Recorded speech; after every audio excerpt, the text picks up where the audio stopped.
3 years. That's how long the sun had been gone. Not hidden behind clouds, not dimmed by storms. Gone. As if something had reached up from the earth and simply extinguished it like a candle. 3 years of snow that never melted, ice that never cracked, a cold so absolute it had killed the ancient forests, frozen the great rivers solid from bank to bank, and driven the Ironmore Pack, one of the oldest wolf bloodlines in the known world, to the edge of extinction. And nobody knew why. Nobody, except a dying girl in a cave at the base of the mountain who had never mattered to anyone. Her name was Vesna. She sat curled against the stone wall of her hollow, her body wrapped in a cloak so worn it was more holes than fabric. Her silver hair, the mark of Omega blood that had made her pack laugh when she was born, hung loose and tangled around a face that had grown sharp with starvation. She could count her own ribs if she pressed her fingers to her side. She had not eaten in 5 days, maybe 6.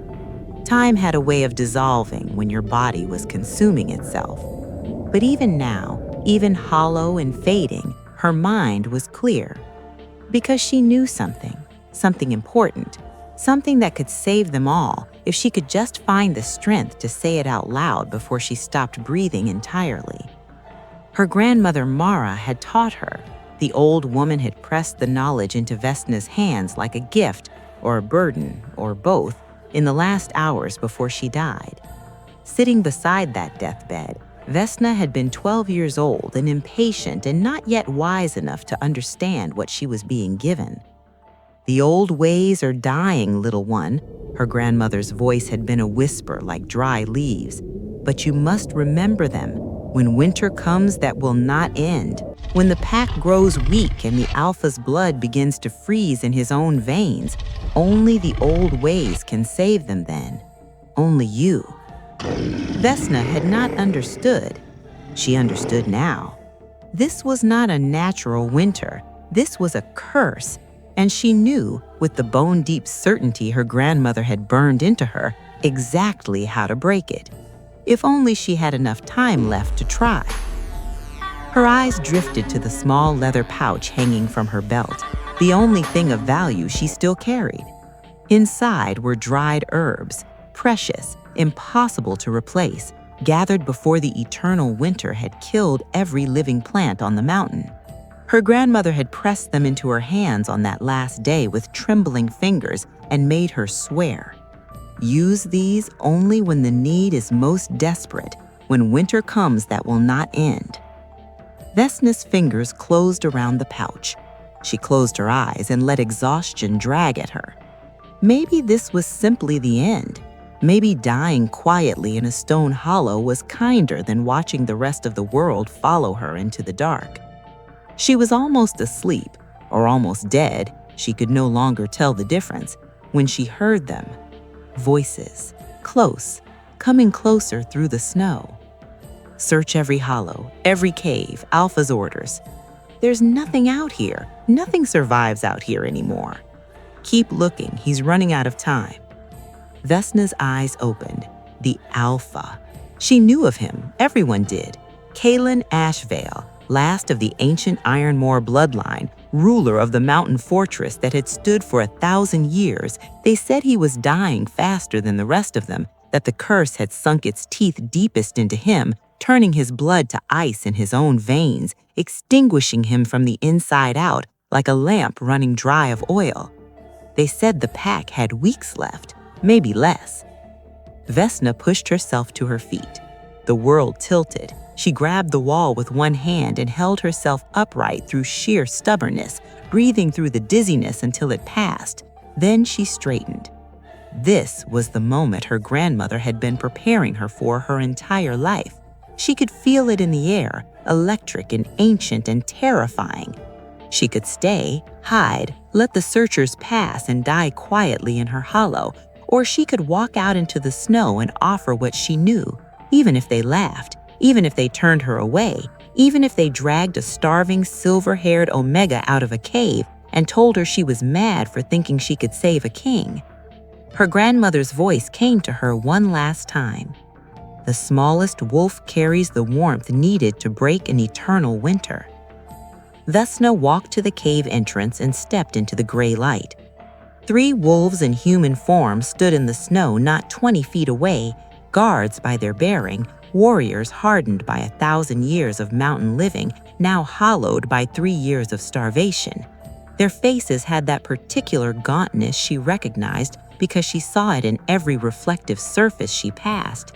They were all dying, just at different speeds. All 3 spun when they heard her, hands going to weapons. "Who's there?" Vesna stood in the pale light and let them see her. She knew what they saw: a skeleton in rags, silver hair, eyes too large for a face with no flesh left to spare. Worthless. The word was written across all 3 of their expressions before she had spoken a single word. She spoke anyway. "Please, I can help. I know what's wrong with your alpha."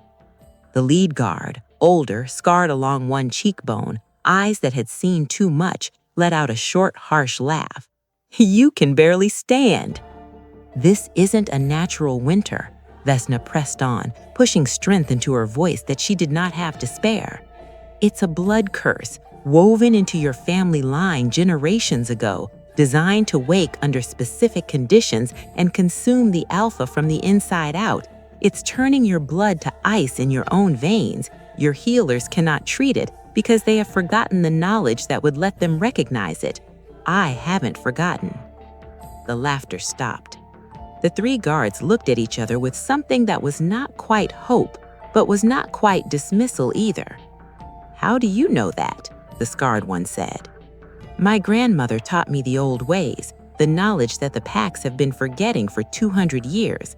I know what the curse is, I know what it does, and I know how to break it." "The old ways," another guard, younger, skeptical, shook his head. "Superstition, dead knowledge from dead women."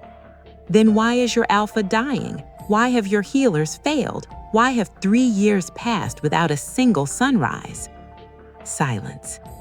The scarred guard studied her for a long moment. His eyes were calculating, desperate but trying not to show it. "What's your name, Omega?" "Vesna."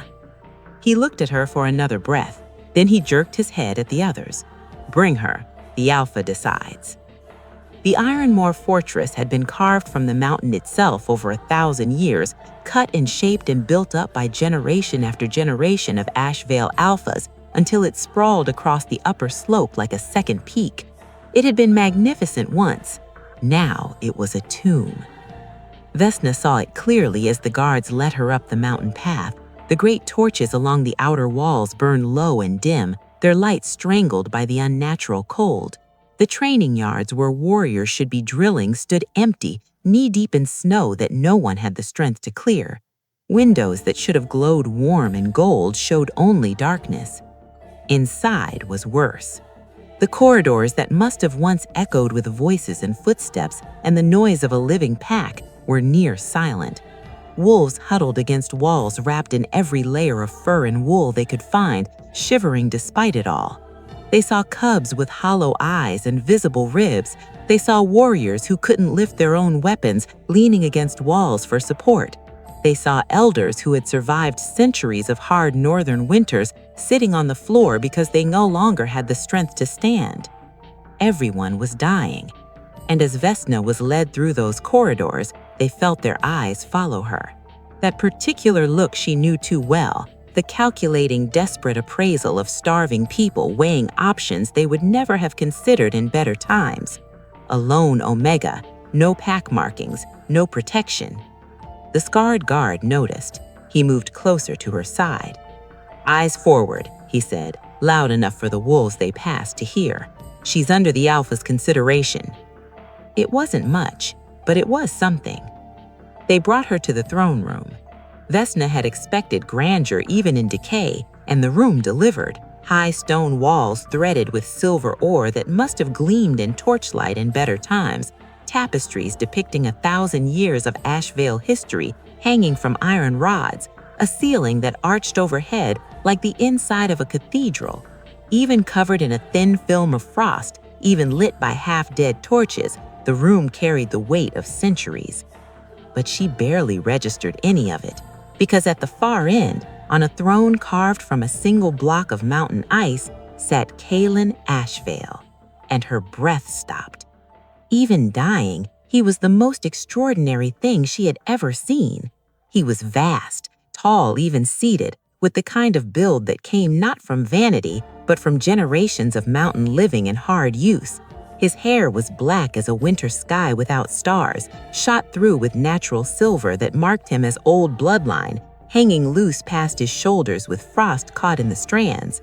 His face was all clean angles and hard lines, beautiful the way a bare cliff face is beautiful, not soft, not inviting, but impossible to look away from. And he was dying. She could see it clearly in the blue tint of his lips, the white of his nail fingers, the frost that clung to. Then he was gone, and Vesna sat alone with her herbs and the fire and a heart that was beating harder than starvation and cold had any right to allow. The full moon rose on the third night. The entire pack gathered in the great courtyard as the last gray light of the shortened day faded from the sky. Hundreds of wolves in human form and wolf form, all hollow-eyed, all shivering, all pressing as close to the ritual space as the guards would allow. She felt the weight of their collective desperation like a physical pressure against her skin. These were people who had already given up and were here anyway because giving up and hoping are not as incompatible as they sound. Vesna stood at the center of the courtyard, beside the bronze brazier where a fire had been built and the iron tripod that held the brewing cauldron. Ancient tools, pulled from storage rooms where they had been gathering dust for 2 centuries. Tools made for exactly this. She added the last of the wood to the fire, coaxing the flames higher with hands that shook, not from cold this time, but from something she refused to call fear. Kaelin walked through the crowd, which parted before him the way water parts before a stone. He was dressed in ceremonial robes, white fur trimmed with silver thread, cut in the style of the old Ironmore alphas, passed down through 1,000 years of ritual. They hung slightly loose. Even in 3 days, the curse had taken more of him. He looked like something from one of her grandmother's stories, a king from the age when wolves still remembered what they were. Their eyes met across the ritual space. His pale gaze asked a question without words. "Are you certain?" She answered without words, "Yes." Kaelin took his place beside the cauldron. Standing this close to him, she could feel the cold radiating from his skin, not the cold of the night, but the cold of the curse, deep and wrong, emanating from within him like a second heartbeat. The moon cleared the mountain peaks. Full, brilliant, its silver light poured down over the courtyard and transformed everything it touched, turned the snow luminous, made the frost on the stone walls glow, cast the gathered wolves in shades of white and shadow. It was the most beautiful thing Vesna had seen in 3 years. It was time. She opened the leather pouch. Her hands were shaking. She let them shake. Steady enough to work was good enough. First, the frost whisper root. She crumbled it between her fingers and let it fall into the cold water in the cauldron, feeling it release its scent, sharp and clean and winter bright, and whispered the first words of the chant. Ice that binds and winter's breath. The water reacted immediately. It turned pale blue and began to steam, not from heat, but from something else, something older than heat, something the cold itself recognized. The steam rose in slow spirals, catching the moonlight, turning silver at the edges. Around the courtyard, a collective inhale. Someone at the back began to weep quietly. Magic like this had not been seen in 200 years. Second, the gold ember leaves. Vesna scattered them across the surface of the pale blue water one by one, watching them drift and spin, their golden color impossibly warm against the cold of the brew. Blood that chills and beckons death. Golden light moved through the water like veins of fire. Blue and gold intertwined, pulling against each other and then finding a rhythm, a balance, beginning to create something that was neither one or the other, but both at once. The temperature around the ritual space shifted. Wolves who had been shivering felt, for the first time in 3 years, warmth on their faces. Not the memory of warmth, not the ghost of it, actual warmth. More weeping. A child somewhere in the crowd made a small, wondering sound. Finally, the starfire petals. These Vesna handled with both hands, with absolute attention, with every fragment of steadiness she could find. Each one was irreplaceable. Each one was the culmination of everything her grandmother had preserved, everything Vesna had carried through 3 years of being no one to anyone. She dropped them one by one into the glowing mixture, counting under her breath. 1, 2, 3. Her voice rang clear across the courtyard now. By root and leaf and starfire's glow, I call the warmth from long ago. 4, 5, 6. The mixture was blazing now, blue and gold and silver all at once, brighter than the moon, bright as open sky on a summer morning, brighter than anything Vesna had ever seen. 7. The 7th petal touched the surface. The cauldron erupted. Light exploded upward and outward in a column that must have been visible for miles. Blue and gold and silver all woven together, all spinning, all building towards something. The wolves in the courtyard shielded their eyes. The guards flinched back. Even Kaylin raised an arm against the brightness. Vesna did not look away. She watched the magic build, watched it become what it was meant to be, watched 200 years of forgotten knowledge rise up and prove that it had never died. It had only been waiting for someone to remember it. It is working. She filled the bronze cup and turned to Kaylin. Drink, all of it. Her voice was steady now, steadier than it had been for 3 years, steadier than she had any right to be. And whatever happens, do not fight the magic. Let it move through you. Kaylin took the cup.